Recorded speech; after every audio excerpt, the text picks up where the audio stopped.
Hey everyone, welcome back to Game 2 of Moscow 5 BenQ versus Invictus Gaming here, the championship playoffs. Game 1 was a thrilling clash of two world-class teams. We saw a lot of things happening, so the second game is going to have even more in store, Freak. We saw a lot of aggression towards the top lane because of the lane swap. The top lane has been less focused this tournament due to that middle and bottom lane aggression. So we could really see anything again from these next teams, or these next game. Yeah, there's a lot of star players all throughout that roster.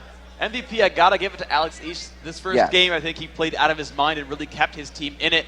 And speaking of him, we actually talked with him a couple days ago and asked him, what it meant to be a pro player and being the only pro player among these who's actually married.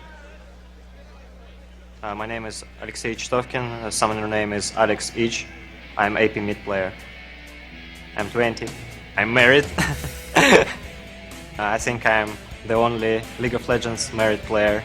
I think there are like 2 StarCraft players that are married, maybe more. Yeah, my wife is playing League of Legends, like casual player. I think she was in the hardcore player like 4 years ago, but now she's not playing. Most of the time she's spending reading the books. I think there are some professional League of Legends female teams. They're not really good, like I think 1700 Elo, but still League of Legends is starting to advance on this side because sometimes people like watching girls more. Девчонки, давайте играйте, чтобы у нас были общие интересы, чтобы мы могли познакомиться, и дальше все пойдет-поедет. Трава зеленеет, река течет, солнце светит. И, в принципе, вчера я гулял, но, короче, как получится.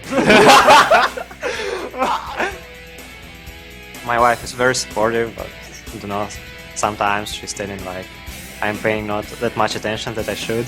I think it was the same with my family, the same with everything. Like you have to sacrifice something to earn achievements. And Freak, I think that's what everybody's looking for. Something to just play League of Legends with for the rest of your life, right? I think that's great. Yeah, I mean you can duo queue, you can gain elo. You've got a guaranteed partner to arrange with. It's so useful. I mean, why not? More girls should play League of Legends. If you guys know females in your lives, get them to play League. I think there's not enough of them. There's actually quite a few of the girls leagues that go on and whatnot. Yeah. So it's actually very amazing. One of the latest Graves plays, I know a lot of people have seen it. When Graves is running from Caitlyn, he dives in the bush, gets 2 absolutely huge crits, and then the buckshot full damage to take out Caitlyn with like 80 HP. Yeah. They know what they're doing. They do. They just got to get up on the main stage. Yeah. I mean, really, the only reason we don't have more girls teams here is just law of averages, right? They're outnumbered 10-1 or so. But, if you guys just played more, you'd be up here as well. So, anyway, though, let's get back to the game at hand, though. They are phenomenal players. They've been playing, out of their minds so far. Kid definitely had a great match. Of course, he had a bit of an easy lane there, that 2-on-1, not too difficult to lane against. They set up a lot of ganks on a Darien. They couldn't quite make them happen. Unfortunately for them, it was the only lane they could really put a lot of pressure onto. So, they shut him down a little while. He didn't get a lot of gold, but still, he kept up in levels, and he finally got that Sunfire Cape and was too tanky.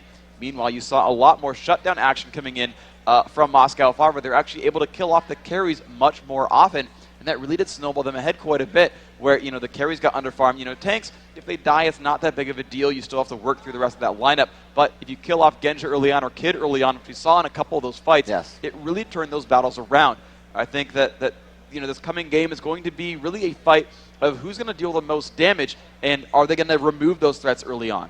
The thing is here, I feel like Moscow 5, as we get into Champion Select, has always just been that one step above. Seeing the Cassiopeia and knowing what's happening, like I said, not expecting to win those early lanes, but completely being comfortable and not getting flustered as that happened. Now, as we go into Champion Select, Evelynn is going to be the first one banned out. Yeah, and that's exactly a respect ban. That is Invictus saying, oh, yes, Eve very strong, and M5 with a respect ban as well, banning out PDD's Yorick. Guys, there's still a lot to play here, though. A lot of those common strategies have been removed here. Pretty much the linchpins of the game 1. The Cassiopeia was there to combo with Yorick. They pretty much got picked together. The Evelynn was, really the big playmaker here. And now, if I'm IG, you don't want to ban out Ghost Pepper anymore because you're still banning out Gragas from Alex East. You're banning out the Eve for good reason. They couldn't even counterlane the Evelynn, so they want to kind of remove that. I would go and actually kill off Diamond's as Diamond's Ezreal. Yeah, that makes sense. Diamond's Lee Sin here because he was a very big playmaker, and that champion is so mobile. He just lends himself so well to counter ganking. He lends a shield to a friend. It's scary overall. Now we're going to see what they're going to go for. They actually have dropped off the Nunu instead, which does leave Sona open. Gozu's been playing Sona for a while, one of his favorite supports. So, leaving that open, I don't quite like that Nunu ban, leaving the other one there. But M5 BenQ leaving up Alistar this time. Now, Alistar with 100% pick and ban rate this game so far. Let's see if they give that one away, because they've dropped off Jace, not want to deal with that in the top lane. Yeah, I think the Zyra had a huge effect last game, so they said, Zyra's not somebody you want to ban out, obviously. It was just troublesome, so we'd rather deal with Sona. Let's ban something else out. Like you said, it may have been a mistake, but it may work in their favor. Still waiting for PDD for the first pick. Will they go ambiguous, or will they go ahead and actually take a lane? And they kind of do pick that. I'm going to play that top or jungle role.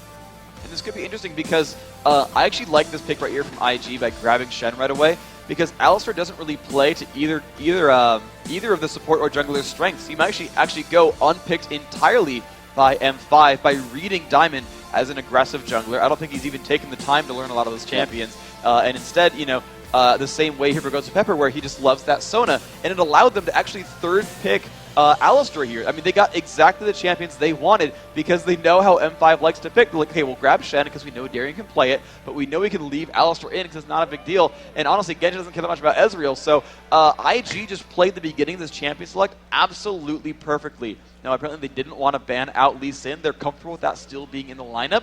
But as far as them getting Shen, Alistar, Ezreal, that is really, really good research. I can't stress it enough. That's a really good play and chance to give them those champions. They've been so sought after, and they've gotten the 3 they wanted. And everything for Invictus here, they could still do their little swap at the end of the champion select, which they try to really mess with the runes of the other team, the runes and masteries. We'll see if they throw that in the mix, but it's going to be an Olaf locked in with, once again, Genja looking like he's going to be on Kog'Maw for that long-range safety.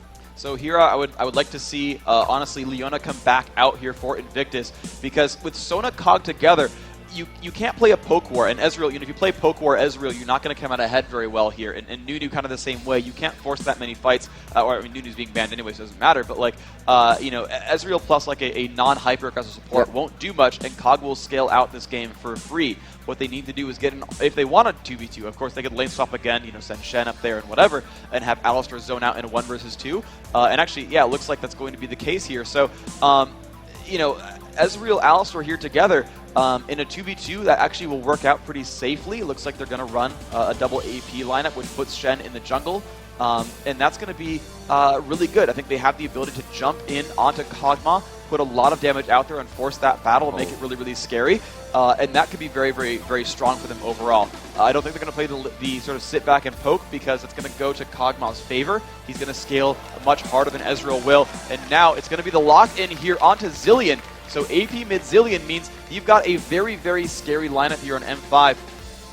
And it relies a whole heck of a lot on their bottom lane. It is all about that Kog'Maw here. It's going to be the Genja show here for Moscow 5. Freak, and I like the situation that happened with those mid picks. Back in Hanover, I remember Alex Each saying Mordekaiser, Galio, Ryze, favorite champion. So he knows exactly how to play against Ryze. Exactly. He's going to have an interesting matchup here. And the cool thing here for Alex East, though, is that Zilean is not a very often picked competitive champion. You don't see him in the mid lane very much. You saw him actually a lot more maybe a year ago, especially in America. You saw all the North American teams rush for Zilean. He was like the meta-defining champion. Like a year ago, again, there was an AMA from Skara who said, so the AP mid tier list is tier 1 Zilean, tier 2 everything else. And then, without anything happening, everyone was like, actually, Zilean, don't care anymore. But Alex Each has brought this guy back. He said, Zilean is our guy. We normally see that actually comboed in with Jax. It's about getting Jax into the front line, letting him initiate, hasting him up, tossing out time bombs, and if they ever try to kill him, he just gets chrono shifted and comes back to life. Well, instead of Jax, it's going to be Kog'Maw, and I think it's going to work out just as well. The potential dive comp here from Invictus will do a lot of damage, but they'll just bring Kog'Maw back to life, keep him alive, push everyone back away with Sona and Alistar, and let him keep putting out a whole heck of a lot of damage. This will be really, really strong. I like M5's lineup here. They've got that late game carry potential. It's going to be so hard to shut down Genja. He will keep putting out a lot of pressure and really kind of turning heads there and doing a bunch of damage. And how do you feel about this bottom lane matchup coming in right now? So Alistar Ezreal, it's a really good all-in lane. Ezreal's very good at fighting, especially actually against Kog'Maw. So there's two big traits here. So one is Alistar can all-in and set up a fight. He's got Headbutt and Pulverize. He's got Flash. He's going to make people fight him. If you compare him to Sona, Sona is very pokey. She actually has really bad all-in until level 6. So you can put out some damage with Power Chord, put out some damage with Hymn of Valor, but then doesn't really spike health down or spike health back up. She doesn't do super well in like a, crush heads together, fight a battle. So right there, if Invictus goes for an all-in, they're in better shape as far as supports go. Comparing the AD carries, Kog'Maw is all about trading auto attacks. He's very, very attack speed based, less so about abilities. Well, Ezreal's got this wonderful ability called Essence Flux that lowers the attack speed of his opponents. So if they get into a battle, if Kog'Maw is crowd controlled, he's going to land Essence Flux, he's going to start trading auto attacks, and they're going to completely out-trade Moscow 5. Now, if M5 BenQ can keep it a little bit safe and not have those engagements happen too often, because they will have to run from those engagements, then Sona can kind of get their health back up, sustain back to healthy, and then, kind of continue back from square one. But those aggressions should always go in IG's favor. It should be really, really strong for them. And we do see these pickups for the jungle. How do you feel about the Shen versus Lee Sin? Now, they're both obviously going to be somewhat aggressive. We could see a level 1 here, but if those two to meet in the jungle in that early first level 1, what are you going to see? Now, Lee Sin is definitely going to outfight Shen. He's really, really strong, and the ganks are I would say, similarly powered. They're strong for different reasons. So Shen kind of comes in there, lands some crowd control, and is able to tank a turret for a while and kind of set up kills that way. And he's very good at initiating jungle ganks. Now, he can only really gank for Ryze. Actually, this is actually really good for Invictus, that he's not going to gank for Vladimir. That top lane can be left alone. And so Shen's going to be able to set up a lot of kills for Ryze and set up a lot of kills for Ezreal Alistar. That's very, very good. He's going to set up ganks phenomenally well.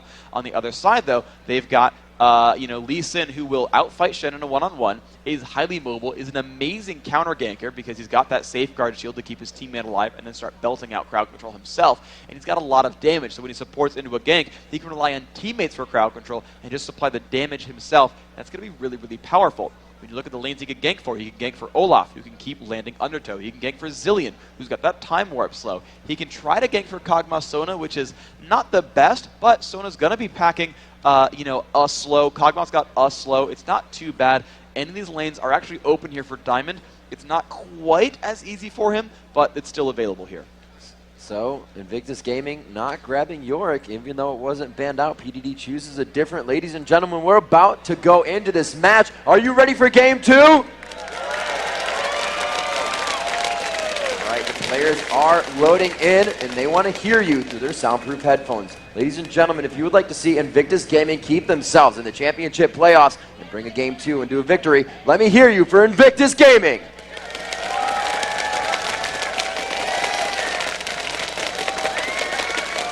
You want to see Europe keep their hopes alive and see Moscow 5 close this one out 2-0 and be one of the top 4 teams in the world.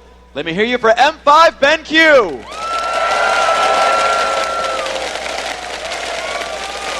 Preview game is being brought out.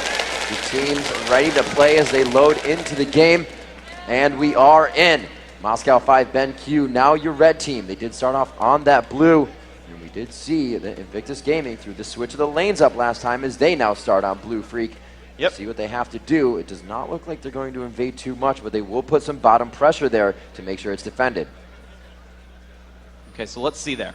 We're going to see if they move around now. Actually, all of Invictus pushing themselves on the bottom half of the map means they're probably going for something aggressive. They're not watching for invades. They're trying to start an invade. And I mean, look at that level 1 team. Alistar with a wealth of crowd control. Shen's got Shadow Dash that will slow his jungle down. He'll need help if he picks that skill up. Ryze has that Rune Prison. Ezreal belting out damage from the side. The only weak link here is Vladimir, and that's not really the end of the world. Meanwhile, you see M5 realizing this aggressive team exists. They're pinging potential ward spots. They're waiting around on the outsides of the map. Genja actually being sent to the top lane. So Moscow 5 BenQ actually looking for a lane swap to start things out. And that actually is going to be interesting. Oh, Darien gets caught though. There's the Pulverize as well. First blood might be there. 1 hit to go. There it is. Nice opening here. IG finding their stride early on in this game. Is that their second first blood as well? Yeah, they came out strong, but there is the curse of first blood as well, Freak. Yeah, we've seen actually pretty much throughout the entire Southeast Asian regionals that the team that picked up first blood tended to lose the game like with pretty regular frequency.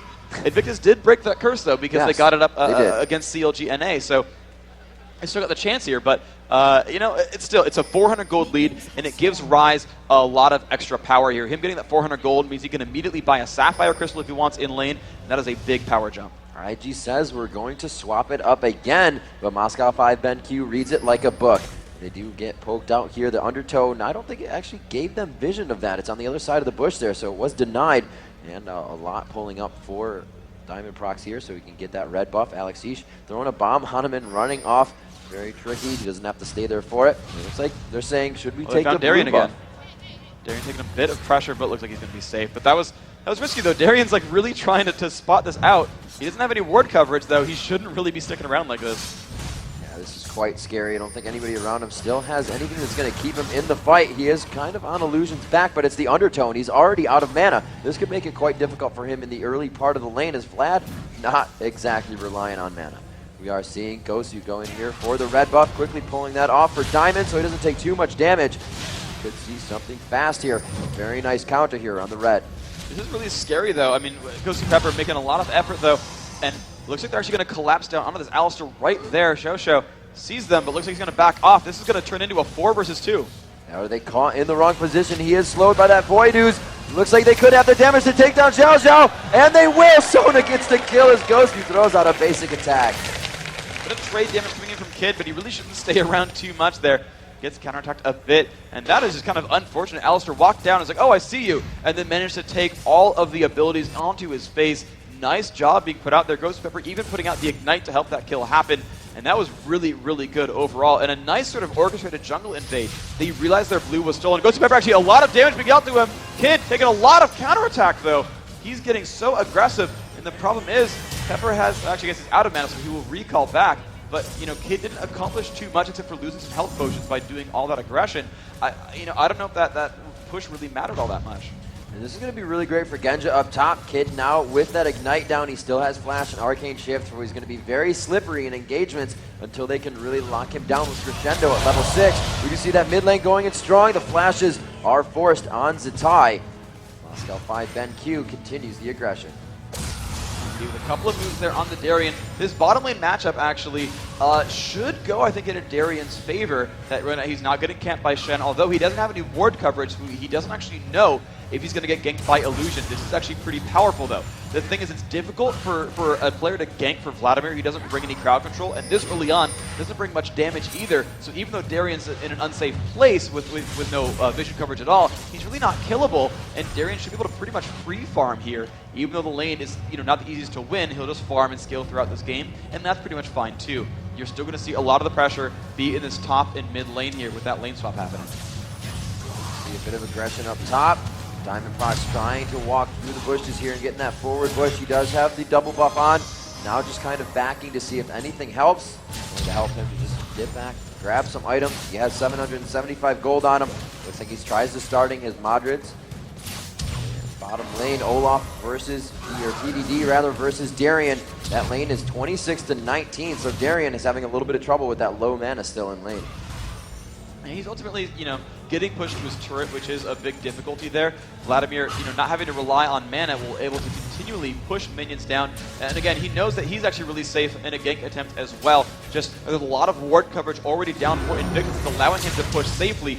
Contrary to how Darien's playing it, knowing that he's safe and doesn't need vision, Invictus just has vision and knows that he can always retreat and be safe if anything is to happen to him. So both of these players really feeling confident in that bottom lane, and as a result, PDD is just pushing to the turret and trying to deny minion kills. You can see him up 6 minions as a result because he's putting on so much pressure. Zatai now taking a lot of damage in middle, but the turret is going to hit Diamond. No, he safeguards out after that hit. Zatai just had it happen to him a few seconds ago, but did not learn from that. Really, really nice gank attempt here, Moscow 5.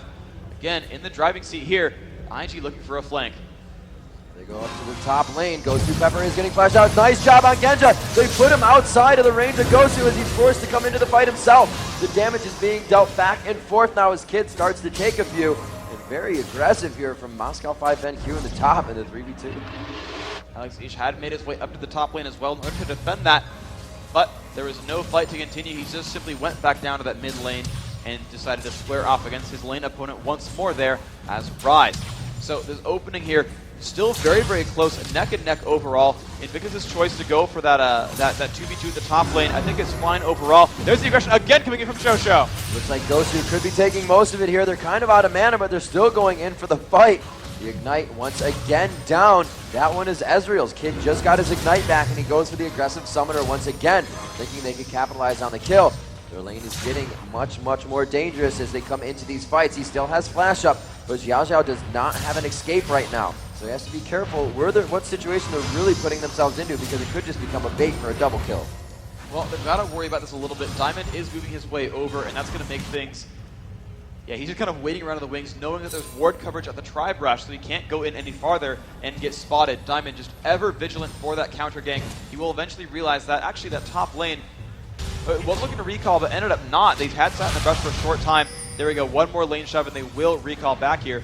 Goosebumper already set back to base, actually makes this a bit more difficult for Genja, but normally your support will actually prime the minions for you and get them low enough that your AD carry can last hit them successfully. Now, as it turns out, Genja does kill them all pretty successfully himself, but normally you do see a support try to lend aid there when that happens. And so seeing that Pepper had been sent back, they shoved one more lane, or one more wave rather, and then went back to base.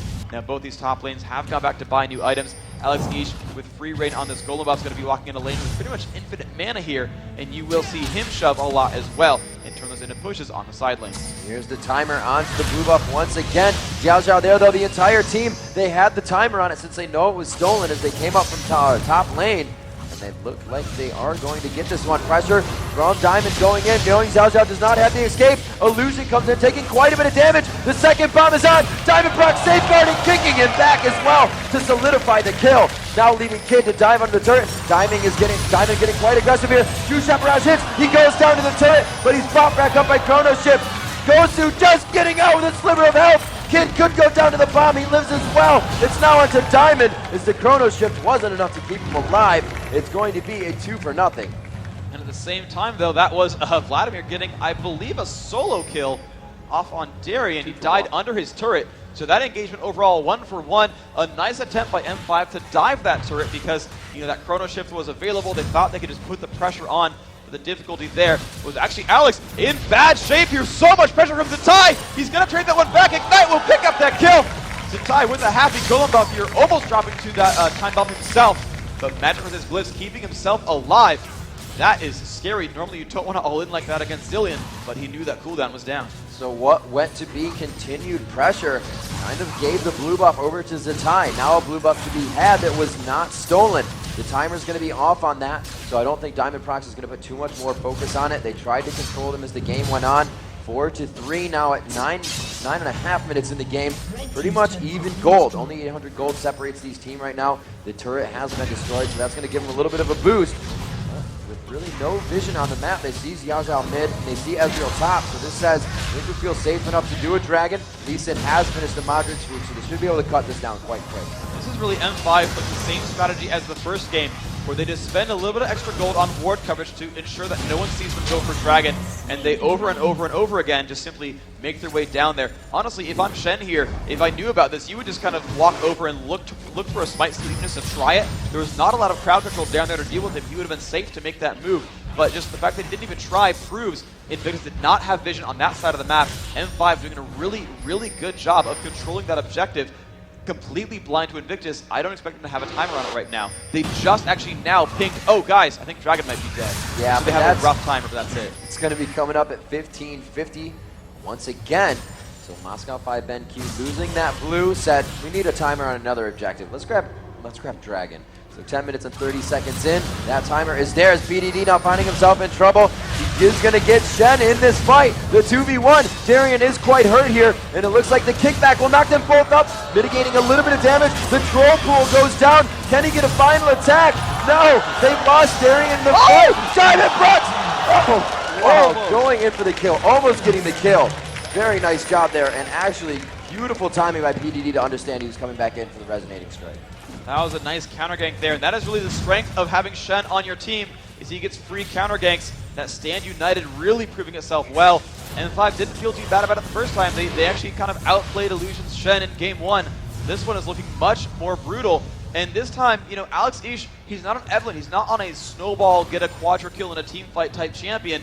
He's going to be there relying on his teammates. Now, he's only being pressured by his mid lane opponent. Zitai did win that duel earlier, but otherwise, IG are leaving him alone because they're not worried about Alex carrying. He's not going to be, late game a big damage threat. He's going to be late game a big support threat, and that's fine. They're kind of allowing him to scale throughout the game.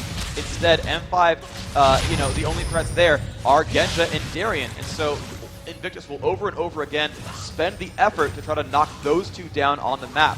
It's worth ganking Darien, it's worth that Shen ult coming in there to make that counter gank happen, and it's worth them trying often, I think, to try to dive Genja here on Kog'Maw. You might see them really put a lot more pressure on the top lane pretty soon. You see Kid heading up through the jungle, making sure that nobody is in there playing any aggression. That blue buff was taken down quite a little bit ago, so they're not going to have that spawn yet. Zitai in middle becoming very strong here, and you see them locking down onto Alex Ish. A beautiful stack of the crowd control. He throws Chrono Shift on. It looks like Zitai will proc that just to get it back up faster. It looks like they want to continue this fight. We do have Darien looking to come in from the wing here in that bottom part of the river. He has to be very careful. Alex Ish not doing that much damage anymore. He hasn't been able to build that ability power yet, and the HP that Zitai has grabbed from the Catalyst is really just stopping any of the damage from the bombs, and he's able to trade easily with Alex at this point. With PDD again down bottom, finding himself in a bad situation. He came out with a kill on this before. It did not go down, but it does not look like he has the help from his teammates. Hemo Plague with a lot though. Darien is very close, and he does come out with it. He was kicked away by Dragon's Rage. He could easily sustain himself back up here, but amazing play by PDD, keeping himself safe in what looked like instant death. Simon, however, the counter comes in. He safeguards very close, and it's only going to be Zitai there to meet him as Illusion grabs the Vorpal kill. Wow, and you know what, Darien, you had an Elixir of Fortitude. You didn't use it in that fight. That would have been enough damage to pick up the kill. But speaking of kills, top lane under pressure again. Shoshu taking a lot of pain actually in counterattack. And again, that's how that lane kind of goes. They go in for the fight, but if they don't follow through, M5 has poke and a lot of consistent damage. You saw Genja and Ghost Pepper put out a lot of pain in response there. But I don't want to harp on Darien, but he forgot his Elixir. That would have made him survive that battle, and the extra 10 attack damage might have been enough to pick up the kill as well. He forgot. He bought it in order to bait fights like that, and he forgot about it in that battle. Darien, the strat relies on you. You're not Jax, you're Olaf this time, but it's a strategy about you. That's why they went for Zilean here. You've got to pick up your game, man. The strat's about you. You've got to make this happen. So we see Genja out of mana up top, continuously farming. They're in a perfect spot. Nobody wants to go back there. The turrets just going to eat up the minions. Red buff going to Diamond. It looks like he's going to try to have them push the lane here or just come up with a Tribush and safeguard over to a teammate. Genja's still out of mana, so this is kind of a great bait for them. He has that heal up, he has his flash up, and he can throw out a Void Ooze as well to crowd control them into this. Diamond Prox feels that he's losing a little bit too much time in that top lane though, and still an aggressive Xiao Xiao and Kid can easily bump them out of a fight and get out safely. Yeah, and now we see just how these matchups are kind of going through. That top lane, definitely hard to gank overall. That Alistar, just a brick wall there, and really just stops aggression very easily. If you go on him, he's got Unstoppable Force, which is pretty much impossible to break through. You might say he might be unstoppable, but at the same time though,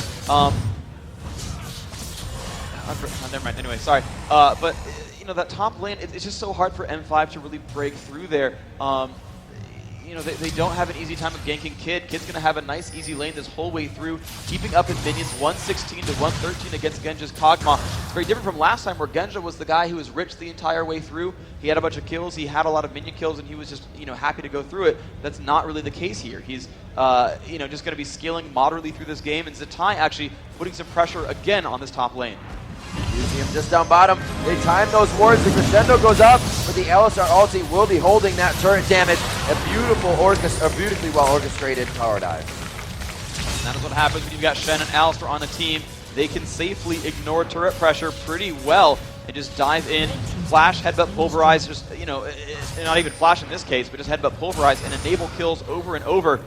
That's really where I expect to see the aggression again, just, constantly really from Invictus. Now they turn that kill into their second turret of the game. This is really, really smart here from these guys. Now they do have the Dragon well enough time that they are coming down for it. Let's see if they can win this.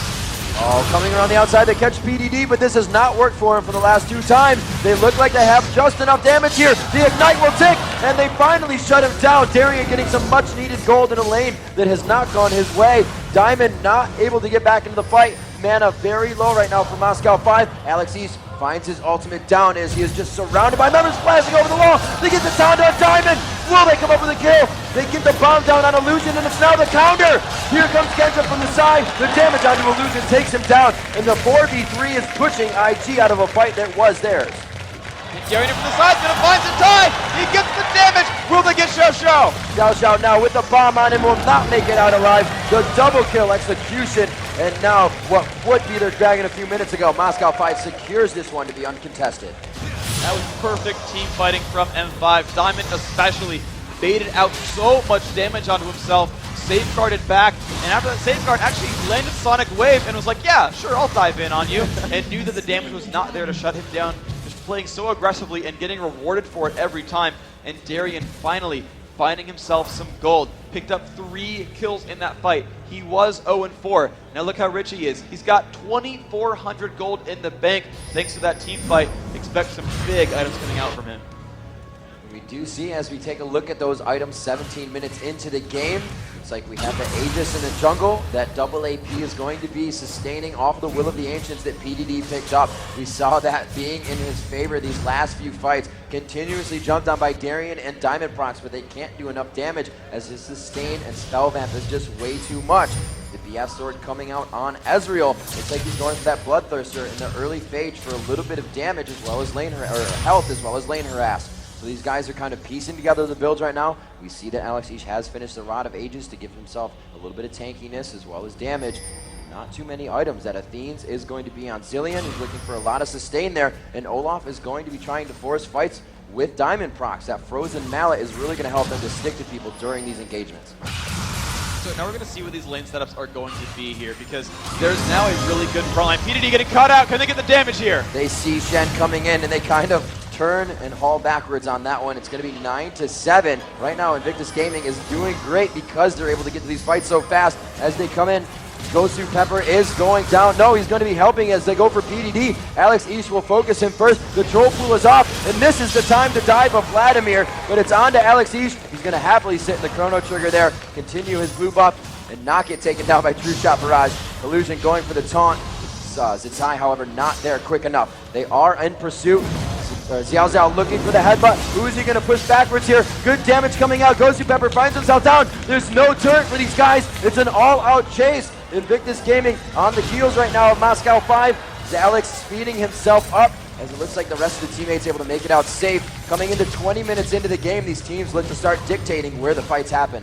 There's a lot of engagement windows here from both sides. You've got, you know, a Lee Sin or an Olaf that you can haste here, and they will just charge in, land Undertow, or land Tempest and Cripple, and that slow is going to be enough for the team to follow up here. Ghost Pepper, can show up with that crescendo, lock the champions down in the second and a half. That is enough time for M5 to collapse in onto a battle. The same thing is here for Invictus. They've got Alistair who can run in, flash, headbutt, pulverize, Shen, flash, shadow dash. These guys can start fights from very, very far away and lock the opponents down in order to start a battle. It's going to be very, very tricky on both sides. Alex East can only revive one teammate, so it's only if IG goes for a single target focus that he's really going to be able to keep the team in good shape. But IG is really very area of effect focused. Look at that Vladimir, going to hit everyone really on the team. Zatai, while he's going to cast single target spells for the most part, his ultimate makes all of his abilities deal splash damage and hit other things on the map. Ezreal, he's got single target focus, but also that True Shot Barrage hitting multiple targets. So you're going to see a lot of M5 take pain all at once on that lineup, and you can only revive one of them from Zilean. It's going to be a little bit difficult in that team fight. I think that late game power is really in IG's favor. They've got a lot better scaling here with both Ryze and Vladimir really just going to keep scaling from gold and keep scaling from levels. They will be very hard to deal with. I think M5's saving grace is on Genja and Darian. Darian can be so disruptive, he can shrug off that area of effect damage and just chunk down onto Kid or go onto Zatai and really ruin one of those hyper carries. And if Genja can somehow be safe, despite taking a lot of damage from a lot of different places, he can actually start taking down champions himself. That's going to be a little bit harder because there's a lot of beef to break through. If he can do it, though, that's where the damage is going to come from. Freaky said IG is going to scale hard into the late game, and PDD is helping them to do that so much. At least 600 or more gold in front of anybody on Moscow 5 BenQ right now, and 500 gold more than anybody on his team. He is really playing huge by himself. It was against that Olaf lane, even though Olaf came to lane with low, or although Olaf came to lane with low mana, continued to pressure and snowball that lane, knowing it would be in his favor. And again, that's really knowing the matchup very well. His team with the early ward down allowed him to push so aggressively and not worry about Diamond the entire time. And you just saw how well that lane went for him. 0 and 4 is how Darien opened that match. PDD absolutely playing a phenomenal lane this game. He did a great job as Yorick as well. He was out laning the other 1v2 there on Darien. PDD's been doing a great job. He's not getting all the fame, really, at least not from me, so far in these games and not being praised enough for his awesome play, but he's absolutely going to be one of the biggest forces in this match. It's really going to be, I think, on PDD, on that Vladimir from Invictus to make the biggest moves. Moscow 5 now to try to take a turret. True Shot Barrage goes out. That was to be an initiation with Hemo Plague and a good taunt from Shen, but just not there to make it happen. He is top. Actually, that was going to be a Rune Prison coming in. Shen is trying to farm himself up right now. 65 to 90 minions. So even Diamondprox having a very good game for himself in the jungle. We've seen him a lot in the lanes, trying to clear waves back and forth now. The shortest lane of the game, the mid lane, very compact. A lot of fights can happen right now. They are under the turret. We see the speed up going on to Olaf, but Xiao Xiao coming down makes them kind of stalemate that. Still hold off. PDD trying to harass completely in their face, taking so much damage. He is almost dead right now. Can they get the final hit? And he will go down. His trickery does not pay off for the team. A double kill for Alex Ish. They continue to crush down onto Invictus Gaming, and they definitely initiated on the wrong foot here, Freak. Kid goes down. They drop 4 and stand united, not even able to be used.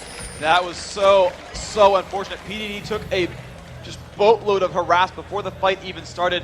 Actually, a rather poorly timed pool as well. He came back up before the time bomb finished, and he actually got bursted through the Stand United shield, so Illusion not even able to fight in that battle. And I think IG expected him to show up. He saw Zatai get all the way into that fight. That might have been a Dragon Rage misplacing him, but still, all the carries went down so fast right there. Illusion unable to save anyone there, and it was really a total 4-on-5 the entire way through. Alex Ish happily dueling Illusion because he can revive himself and not care. They're pushing Illusion out to make sure he cannot steal away Baron. That's going to go down right now. Nice job by Diamond. Almost actually the correctly timed steal from Kid. There is that kill. Alex Ish taking down Shen in that duel. Excellent job. Just like last game, M5 suddenly putting a team fight around and building themselves a lead, immediately following up with Baron. You know, Freak, I said Invictus is going to have to be very careful on their engagements. There, they started off that fight. It looked all right. PDD has had very good chances going around Olaf, going around Diamondprox, that's Darien and Diamondprox rather, taking a bit of damage and being all right. But you got to remember, they used True Shot Barrage that missed the start of that fight. That's an ultimate down. Ezreal did come in, but they engaged off of that happening, and then, like you said, Vladimir pooling at the wrong time. They didn't really seem like they wanted to engage there, and that's what really started to cost them fights last game. As you said, a hard swing of the match there in favor of Moscow 5 now. The Baron is on. That 4-minute pause button to go to Invictus Gaming. 13-10 is the score here at 25 minutes, but the gold is still relatively close, only about 2,000 gold difference. The IG has turrets in their favor. The problem is that this looks exactly like the last game, where Invictus had really opened up in the driver's seat, did really well. M5 got that one team fight and got Baron off fit, and these 4 minutes are going to be them picking up a number of turrets. It's 2-0, but it's about to be, I would say 2-2 is going to be my guess by the time that Baron buff is gone. You can see that middle turret so very low on health. IG forced to send a lot of resources to that lane to defend it constantly, but it should be pretty easy for M5 to split push with Darien. Now his Ghost isn't quite up yet. He's got a little bit of time left waiting for it, about 50 seconds on that, but even still, just with Ragnarok, he should be able to split push and then escape from anything sticky on his own end. That's going to force someone to defend him as M5 goes in for a 4v4 somewhere else. And M5 being very single target focused, it's going to be very easy to fight those smaller engagements, and they're going to just tend to scale better as fights go smaller, whereas IG wants a 5-on-5 or at least a 4-on-5 with a good Stand United. M5 is happy to fight smaller engagements because they'll win most of them. You can just see how much fighting has been done in this game by looking at the minion scores. We're 26 minutes into the game and only one person is really over that 200 mark. They have been roaming. Each one of these teams is playing that roaming game. A tower takedown, they slow down PDD. Again, he gets caught out before the fight to about 10% health. This is not helping his team. The engagement goes down and IG was not sure about it once again. They lose Alistar. The turret will be pushed once more. They don't even have the minion wave there, and you can see the aggression coming out right now. Genja taking a little bit of poke, but they have the complete upper hand of this situation. This entire game just looks like IG is so unfamiliar with Zilean. We saw in the mid lane matchup a good long time ago, you called it out, where Zatai actually went and triggered Zilean's Chrono Shift, when actually the best way to deal with Zilean's ultimate is to stop, ignore the champion, and literally just wait the 8 seconds for it to wear off.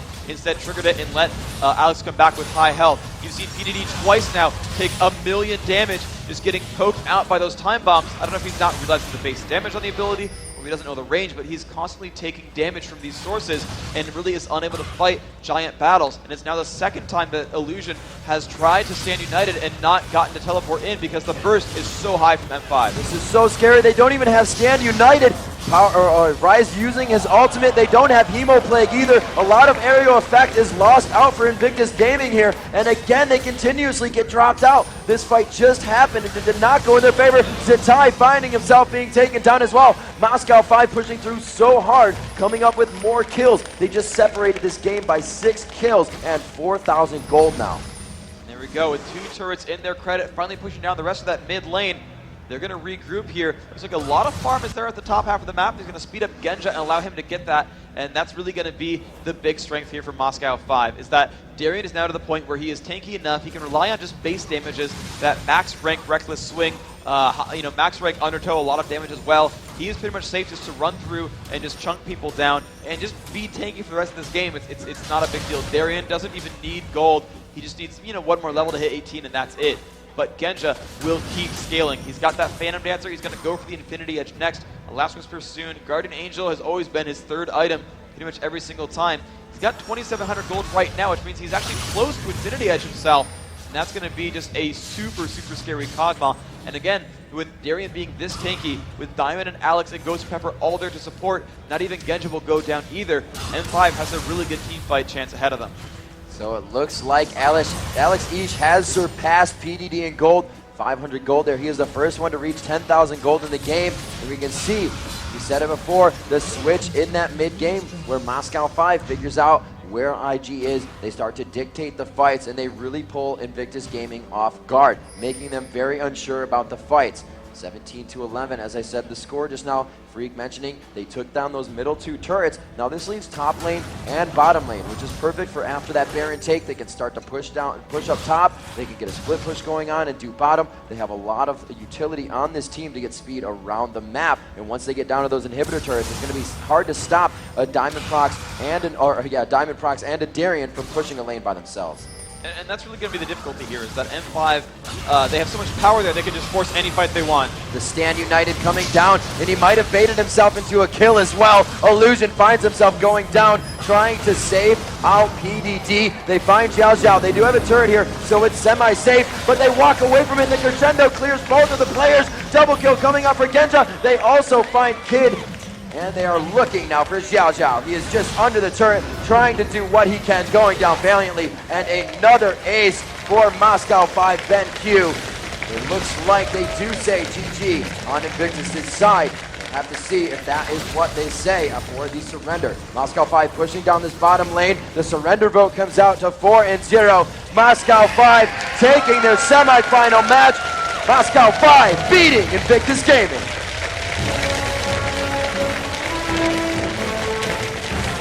Congratulations there to the Russian team. Moving on, top 4 in the world officially. They're going to move on to Saturday's matches. They've got one more opponent before putting themselves in that $1 million match, and we'll see who those opponents might be. We've got more games here today, 2 more quarterfinals set up for you guys. Of course, don't go anywhere because the action is only going to get more intense as we will down more and more of these teams. Freak, just amazing play here. Let's quickly see how this affects the brackets as we discussed this amazing game that we just saw. And again, an unfaltering Moscow 5 BenQ. Brackets. No, go for it. Go ahead. No, okay, fine, I'll do it. Yeah, M5 moving on to that top 4. They're guaranteed now even more money. I believe it's now $125,000 for being a top 4 team. We've got a couple more quarterfinals to talk about here. You've got Team Solo Mid at the end of the day is going to be taking on Azubu Frost. You've got Taipei Assassin, the Najin Sword, the winner of that, and they're going to be playing in the very next match. TPA and Najin are the next match. They're going to be up against M5 here. That's going to be the semifinal that we would then see tomorrow. You saw that top half of the bracket. More games coming up. This is going to be just a lot of epic games here in this tournament. I can't call any of the rest of these matches even still. We saw Invictus so narrowly winning, narrowly losing. They came so close to winning this match. Both games, they started out incredibly fast, a lot of gold, a great advantage for them, but it looked like both games were identical. There's a couple of mid-game fights getting completely turned around. Alex Ish played the carry role ultimately, even in both cases, even on something like Zilean, which you don't consider normally a carry. He was doing all the poke damage, revived his teammates, kept the kills from going on. A beautiful job. Let's actually see a replay of just how dominant he was. It's been a great game so far from Moscow 5. As things open up, you can see just that dive at the bottom half, so much damage dealt to PDD. Shen did come in, but as you called it, Riv, he kind of baited himself into his own death. The Zhonya's Hourglass not even mattering. This is just M5 having beautiful execution there. Sona saving the crescendo, knowing they didn't need it for those first few kills. Really locked up Kid and Zatai picking up those last few kills. And another great point for them, they left the support alone. They did not need to kill Alistair. They let him sit down at the turret and just, cry by himself and just pick up that last kill at the very end.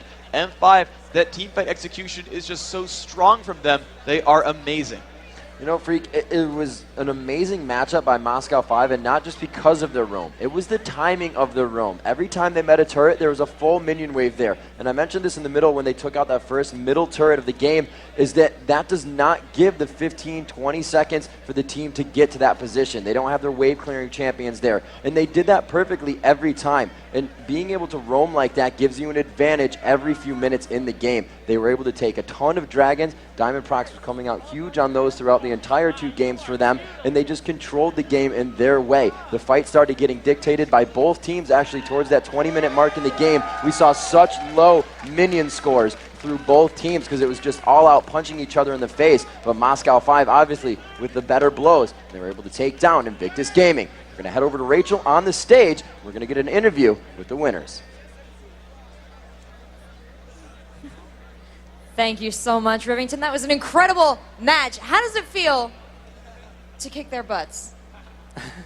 It is an awesome feeling. It's like the first match of the day, so we were able to break Asian dominance, and we're really happy about that.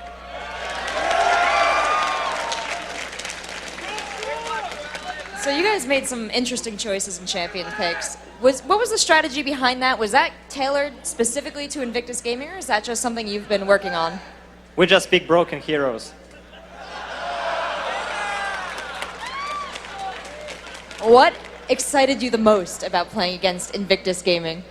I was really excited by the AD carry in the first game. When I was fighting him, he wasn't just randomly running. He was always flashing in his team when I was coming from behind. And I was really impressed because when I play against most of the teams, they just start randomly running around because they are afraid. And he was not really nervous and knew what to do. They GG'd against you twice. They surrendered. What does that feel like? I think that is that is Asian tradition. They show respect to the team, and if they know that they lose, they don't expect some comebacks and the mistakes from the enemy. They know that they lost, so they just surrender. Up next, you will face either Taipei Assassins or Najin Sword. Who would you rather face? I think that we will face Maknoon. Are you prepared for that? We'll see. We shall see. I'm going to send it back over to the desk for some final thoughts from Rivington Freak and DJ Wheat. Thank you so much, guys. Ladies and gentlemen, an awesome conclusion to the first matchup of the day, but now we're joined by our very own DJ Wheat here in the booth. So let's talk a little bit about Moscow 5 BenQ. so many people said here nor there, maybe they can do it. A lot of people don't think they can do it because it's international and they've never come out of that bubble as you described it earlier.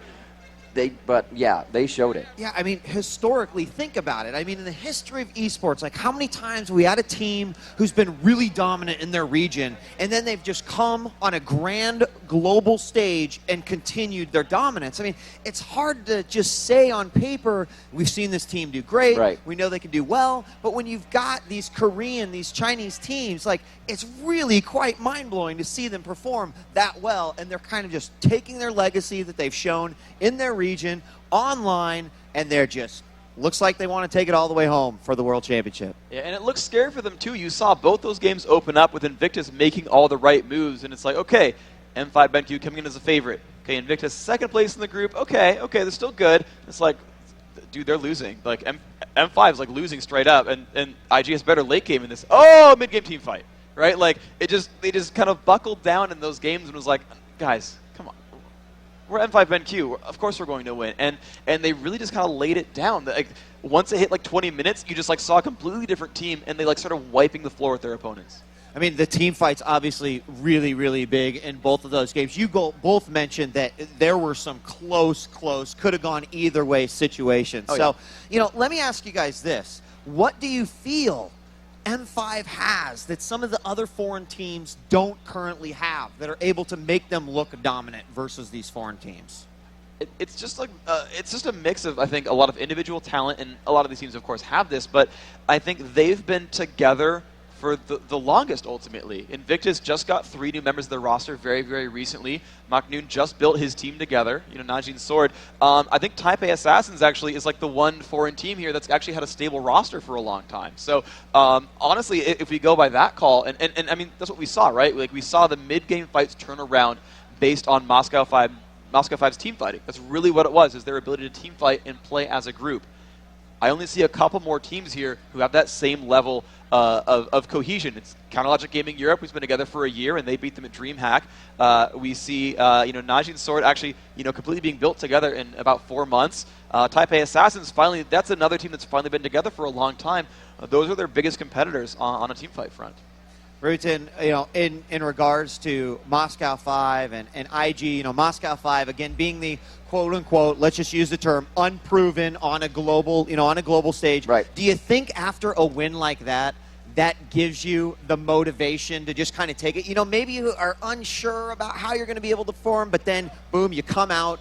Obviously, the fireworks happen. Right. And what do you think that means for the motivation, like going forward? For Moscow 5 BenQ, this is huge. They really didn't come in with a super duper innovative strat. They saw that the team was doing, and they said, we can still play our staple strategy of a semi-roam, be very aggressive, deny buffs as much as possible, as you saw Diamondprox doing in the early game, and they came out on top, with flying colors. It really wasn't a challenge for them. They figured out that it was have to be mid-game every time. They kind of played that lackadaisical early game, but it just came out huge. They chose their champions, they executed at the right time, and really without having to pull out anything new, they could still have a trick up their sleeve for that finals.